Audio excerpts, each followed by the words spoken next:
My name is Ian Ferguson. The date is, I think it's the 31st. And we're in San Diego, California. 31st of July, yes. Okay, cool. Ian, where are you originally from?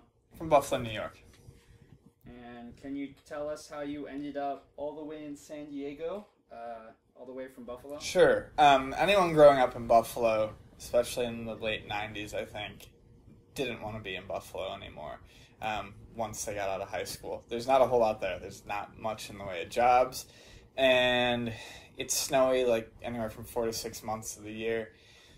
There's not a whole lot to do other than drink, party, and that gets tiring after a while. You know, there's a lot of good people, but I decided that I needed to get out of there. What got me to San Diego was I was making enough money to put some away, and I was starting to look at places I wanted to go. Toronto was on the list, Portland was on the list, Seattle was on the list, and San Diego was on the list. I actually knew San Diego fairly well because my grandfather, when he was alive, lived here. And my grandfather and I didn't exactly get along well, but he did show me the area. So I knew the place, and one of my friends who I'd begun dating, she had moved out here, and I figured that made it easy as a choice, and school was cheaper out here as soon as you gained residency. So I put an electric bill in my name about 6 months before I moved out here so I could get residency faster. Took my money and everything I had, and I don't know, decided to just give it a shot. How old were you when you moved out of Buffalo again? I think I was 23, just about 30 now, so it's been 6 years. Did you feel you were about to pop by the time you left? Yeah, Buffalo? yeah. My last night in Buffalo, I sat on my front porch with one of my closest friends. His name's Mike, and we neither of us really wanted to say goodbye, so we just sat there drinking and talking until 4 in the morning rolled around, and it was like, okay, I gotta get on the fucking plane, so let's go. And yeah, that was it. The lead up wasn't intense. It was like the 2 days beforehand where I had to run around and say goodbyes. That was the most difficult. Luna Video Games here in San Diego retails in vintage games and gaming equipment. In my honest opinion, you are literally the face of Luna. Can you tell us how you landed that position at this video game store? It was persistence. I just kept showing up day after day, buying stuff here and there, making my interests known, making my interest in a job known to the owner. And eventually, at that time, he was the only person who was working there. He had one guy 2 days a month who worked Sundays, so he could have 2 days off a month. And before that, he was working 7 days a week. So this was 3 years into the business, and he was getting to the point where he just wanted some time off. I hung around, and I proved to him that I knew my stuff, and I had a customer service background. I always joke that there's an arcade cabinet we have in Luna. It's got Marvel vs. Capcom in it, but it's not a Marvel vs. Capcom cab. It's got the marquee across the top. The overlay is obviously from Street Fighter, 6 buttons. And then the front, there's just a little swirl, and it says, touching fuse detonates something. I can't remember off the top of my head now. But it's from Tempest. And I looked at it, and I said, that's a Tempest cabinet. And he goes, holy shit, you're right, you know that. And I said, yeah. So I jokingly refer to that as being the point where he decided I was okay to work at Luna Video Games. Yeah, and soon after that was when he asked me if I wanted a job, so that's always been the joke. I recognized, a small piece of a Tempest cabinet on this Frankenstein project, and he was like, all right, you're in. You said that you came out here for school because it was a little cheaper out here? Yeah. How did that work out for you? Well, I've learned a lot, maybe not in the fields that I've chosen, but I've learned a lot about the education process. I've learned what to do and what not to do, and I'd like to go back. I learned that a psychology major wasn't for me. I learned that you don't need to go to school necessarily to become an English major. If you want to write, you just write and hope that something happens, and it can definitely help, but it wasn't what I wanted to go to school for. I have no real religious beliefs, but I always kind of say that I feel like I exist to help others, so I switched my major to social work. Monetary issues got in the way, and I'm on hiatus, but I would like to go back this upcoming spring, which would be 2013. Are there any misconceptions that customers have when coming into a vintage video game store such as Luna when it comes to repairs, purchasing, or selling their games and game systems? Yeah, there's a lot. Okay, purchasing. You get a lot of people who come in and they walk into a vintage video game store and they feel that they're the only people in the world who have ever had the idea that, hey, playing a vintage video game might be fun. So they walk into the store and they expect everything to be incredibly cheap. And there are a lot of cheap video games out there that these people are expecting things to be quarters, nickels, dimes, $1 or $2. And they don't realize that if that was the case, there wouldn't be a storefront for something like this. It would all be relegated still to, the area of flea markets and garage sales. So there's a lot of people who get a little bit of sticker shock when they see that a game like, GoldenEye 007 can still go for $20, or something like Mario Kart still goes for $30. In terms of selling their games, a lot of people fail to realize that this is a business. And yes, I sell that copy of Mario Kart for X amount of dollars, but I cannot pay you the same that I sell it for, because if I did that, then there would be no profit, and, no one would get paid, bills wouldn't get paid, etc. I feel that trade-ins and buybacks in general when it comes to video games are... It's all a matter of how you perceive it. I personally don't feel that places like GameStop give a fair amount.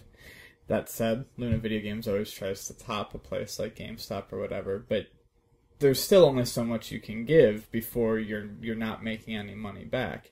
When you sell a game to a video game store, you're doing it because you want that money then and there, or because you want that credit towards another game. You want to buy this game without money. You're not trying to get top dollar. If you want top dollar for something, you sell it yourself. You're not going to walk into a store and get that. As time goes on, I find that people are actually less and less critical of that. I think they just realize that that's how the business works. But, in years past, a decade ago, even 6 years ago or so, when I started working at Luna, you get a lot of people who are angrier about that sort of thing. And then just in terms of general misconceptions, they all assume most video game stores of that sort are going to be full of people who are socially stunted. They also have the hilarious notion that you play video games all day in a video game store. I can't tell you the last time I tried to play a video game at Luna. I didn't even have anything to do. I can, actually. It was about 3 months ago. I had nothing to do. I had my Game Boy on me. Actually, it was my 3DS.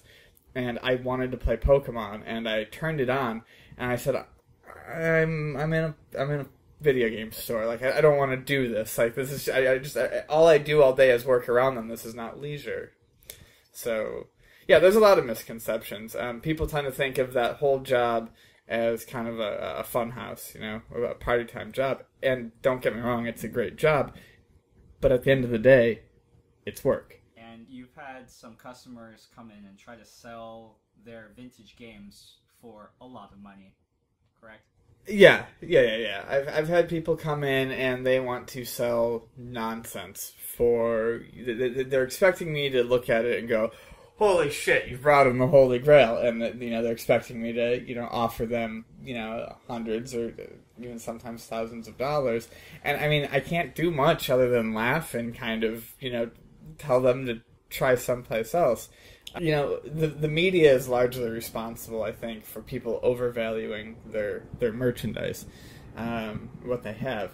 As soon as one story gets out into the news about someone who had something that was worth something, so take, I hate this cartridge, but take Stadium Events on the Nintendo, okay? A lady had a sealed copy of that. She found it with a Nintendo and some other games in her son's closet. He had long moved. She auctioned it off, and she got $13,000 for it. And the reason why is because the Stadium Events cartridge, which is rare, was still in its box with most of its seal on it. And to a collector, that's worth a lot of money.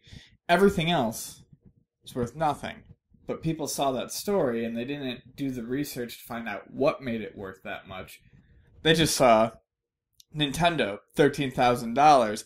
And for weeks I dealt with people who were coming in with boxes of stuff, swearing up and down that their shit was going to be worth thousands of dollars. And I'm like, even if I gave you what I sell this for, you're looking at maybe $225, $250. You know, this is not thousands of dollars. So, I mean, people need to do more research on it, but the media sensationalizing, you know, some of these sales, a lot of times people don't look into whether or not an auction actually completed. Like, something may sell on eBay for a certain amount of money, but if that money never actually, if there's no transaction, if it never changes hands, then that's worthless. That's not an indicator of what something's value is.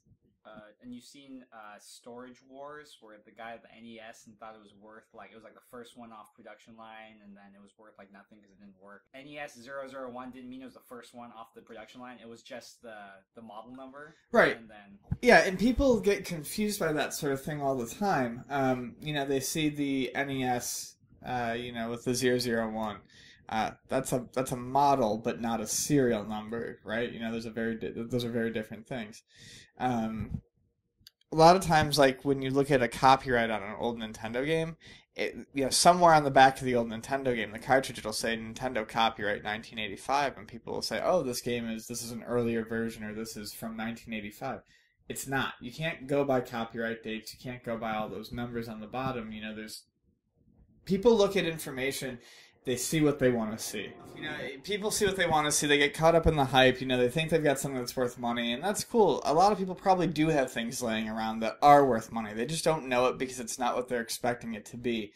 But all that guy had to do was probably look a little bit lower on the bottom of that Nintendo and see the actual serial number and realize that it wasn't the first one off the line.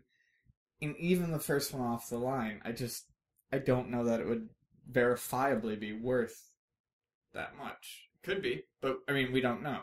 Are there any misconceptions that customers have when they come in with their game consoles that need to be repaired? I would say the number one thing is when people come in with systems that have disk read errors, they assume that the lens needs cleaning. Modern optical drives do a pretty good job of protecting the lens from, you know, dirt and dust. And modern optical drives are also less damaged by dirt and dust. You know, they can work through a lot. People always ask me about, hey, what if I just get a disc cleaner, you know, or, you know, a lens cleaner for my drive? And I have to explain to them that the biggest problem with optical drives is that the laser lens, goes out of alignment, and therefore it no longer reads the grooves of the disc properly.